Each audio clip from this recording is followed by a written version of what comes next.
G'day legends. So today we're going to be taking a look at one of my favorite fighters ever, Garry.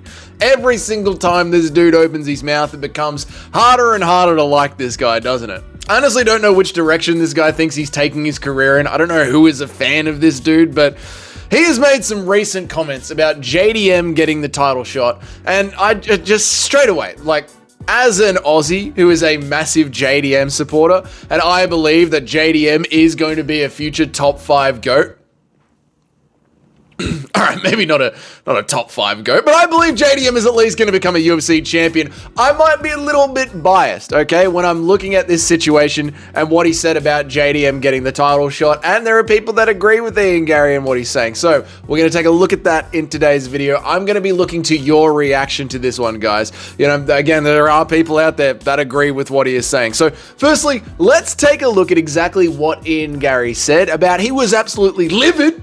He was livid that he is not getting a title shot against Belal Muhammad in a couple of months' time. Let's have a look. Why amn't I fighting for a title? I had a chat with my agent and I rang him when I heard about when he told me about this news, and I was livid. Still am to this day. You know, I had a number one contenders fight where the guy now has to get knee reconstruction and is out for a year. But you know, it's not my fault. I didn't do it. I didn't stab his knee 20-something times and boot the leg off. Garry is annoyed at this, and let me just make sure I'm understanding his argument properly here. So, he went in to fight Shavkat Rakhmonov. It was a very, very close fight. On the judges' scorecard, there was only 1 round in it over a 5-round fight. It was a number 1 contenders fight, implying that whoever wins that fight is obviously going to be fighting for the title next. Shavkat got the nod, so Shavkat gets the next title fight. Fair enough, right? But Shavkat cannot fight for the title because his knee is as blown out as a used 45-year-old wife. Now Garry's interested. I'm sorry. I can't help it with Ian. I'm sorry. Right, I'm kidding. Right, so Shavkat got the nod, but Shavkat can't get the fight because his knee is broken, and his knee is broken because Ian broke it in those very close rounds of the number 1 contenders fight. Therefore, because Shavkat can't fight, because Ian's the one that hurt Shavkat, Ian should be the one to fight for the title next. This is Ian's line of logic here. Let's finish what Garry is saying here. Times and boot the leg off. I'm not fighting for a world title because I'm coming off a loss and they're giving it to a guy who's been injured for a year and they think that's more exciting, but they're wrong. The world title fight was meant to be Shavkat Rakhmonov taking on Belal Muhammad for the world title, but Shavkat apparently is out injured. I wonder how that happened. Now they're pulling in a guy who hasn't fought in a year because he's had an operation on his forearm because he broke it in his last fight and hasn't fought in a long time and hasn't been active. So they're giving it to Jack Della Maddalena to fight Belal Muhammad because I'm coming off a loss. That's okay. Don't worry, I'll get you all. You're all mine. And there we go. So JDM, he's been inactive, he's been injured, and the UFC thinks that JDM is going to be more exciting in a title fight than Garry. I mean, to be fair, right, and I think this is a pretty safe one to take the bias aside, JDM is more exciting than Garry. Right? Honest to God, like even when JDM is getting out-wrestled, at least JDM is doing everything that he can to get back up on his feet and get the striking going again. You know what I mean? Like, at least he is trying to give us some excitement. To me, the whole, oh, but it's MMA, you know, if you don't like grappling, go watch kickboxing, you know? This is MMA, mate. There's nothing like a bit of grappling against the cage. There's grappling, and then there's boring grappling, right? There's Khabib smash. There's Renato Moicano just destroying BSD and trying to send him to hell. There is Anthony Fluffy Hernandez looking to break ribs and do as much damage as humanly possible. There's Charles Oliveira, who is trying to snap the arm of Tony Ferguson, trying to remove an entire limb from a body.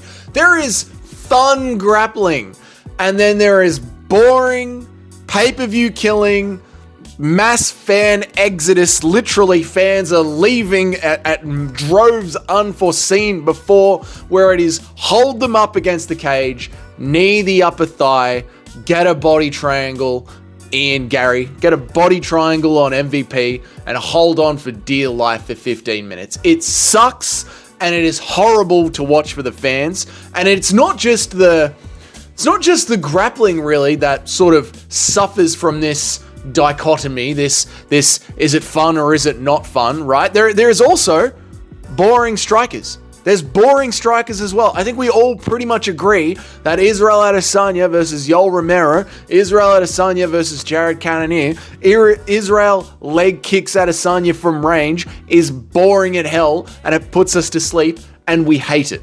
I think we all pretty much agree that Sean Strickland jabbing and teeping from range and staying safe over and over again against anyone that Sean Strickland has ever fought is boring as hell and we all hate it. Yeah? That's the sucky part here for Ian Garry. Like, it's not only for you, Ian Garry. Not only for you do the fans not like you because of your home life. It's so sus, right? A vegan that allows his ex-wife's husband to be the family nutritionist saying, oh, you're a combat athlete, you should be a vegan, but not only that, allows the ex-wife's husband to travel with them when they're going around the world on fights and sleep in the same hotel room and stay at the same place, right? So your home life is already weird, but not only that, you are boring in the cage. You are a boring strike from range-esque fighter like Leon Edwards, yeah? Leon Edwards has only got one exciting finish in his entire career. You are that kind of boring point striker. But even when we try and put you in the cage against another fairly boring point striker, you are guaranteed to make it even more boring by out wrestling MVP and putting the fans to sleep. Now I can hear some screeching from the MVP and the Leon Edwards and the Israel Adesanya fans. Look, you are totally allowed to enjoy a exciting chest match. That's what you're into, fine. But I guess this is the reason why they sell condoms in different flavors, you know? But human beings, they all like different things, and what one girl likes in her mouth, another girl might not. But the whole point of this channel is to share my experience as a fan, okay? Now, look, I'm not gonna yuck your yum, yeah, but I'm allowed to have my own opinion. And my own opinion is a technical kickboxing battle chess match is boring as hell. All right. And on my weekend, when I get a moment of entertainment after spending 40 plus hours on a work week, I want to see some fucking violence, not striking from range. And Ian Garry is the opposite of fucking violence. He is striking from range, point striking, or grappling with a body triangle. He is not entertaining. There is no way that Ian can say he is more entertaining than JDM. It's boring as shit. Secondly, Ian, you did lose. Like, a loss is a loss is a loss. And JDM won, and he won via violent KO, the way that JDM usually wins as well. Or at least an entertaining, striking match, you know? And we have established, all of us have established, that the UFC is not a meritocracy. It's an entertainment company with a little bit of meritocracy sprinkled into it. Now, again, you might not like that the UFC isn't just a straight-up meritocracy. But good news! MMA fans that enjoy chess match striking fights from range that want a 100% meritocracy, there is something called the PFL. They are live streaming on YouTube right now. In fact, they live stream 24/7. So you can go and watch your meritocracy. Nobody is stopping you. In fact, they're begging you to go watch it. You're a fighter that wants to earn their way to a title shot by hugging their way there or staying at range or tapping them on the lower calf or foot stomping them up against the cage. Then I also urge you to not be an idiot. Don't sign a contract with an entertainment company. Go sign a contract with the PFL and fucking low calf kick your way to eternal glory.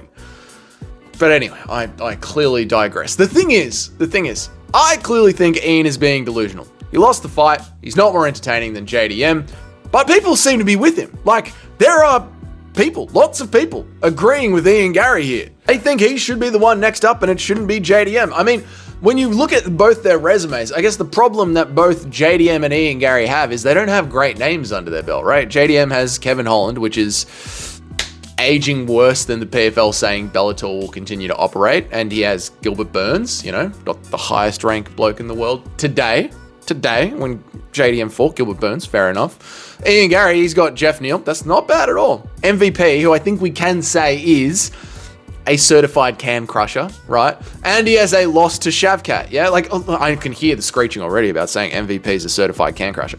MVP has a fun fight style, but who has he really beat?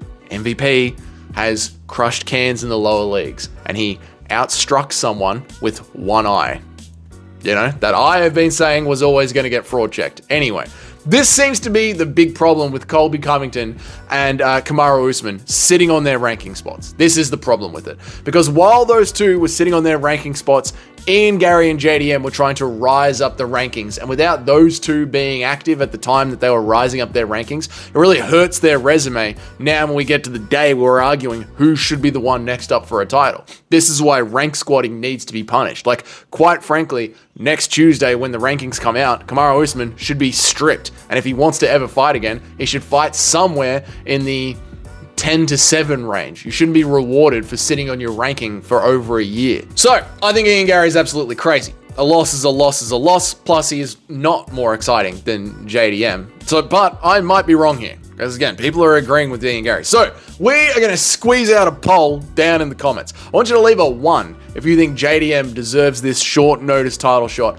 over Ian Garry. And I want you to leave a 2 if you think Ian Garry actually has a point and he was 1 round away from fighting Bilal, so Ian Garry should be the next one up for this title shot. Leave a 1 if you think it's the right call to make JDM as a short notice. Leave a 2 if you think it's the right call to leave Ian Garry as the short notice. And that is it. That is it. If this is your first time here, welcome. My name's Dougie. I try and make an MMA video every day of the week, Monday through Friday, and I go live at least 3 times a week. If you want to know when all of that happens, you hit that subscription button down there and the notification bell so you know when I go live, because it happens at different times every day, slightly different times every day.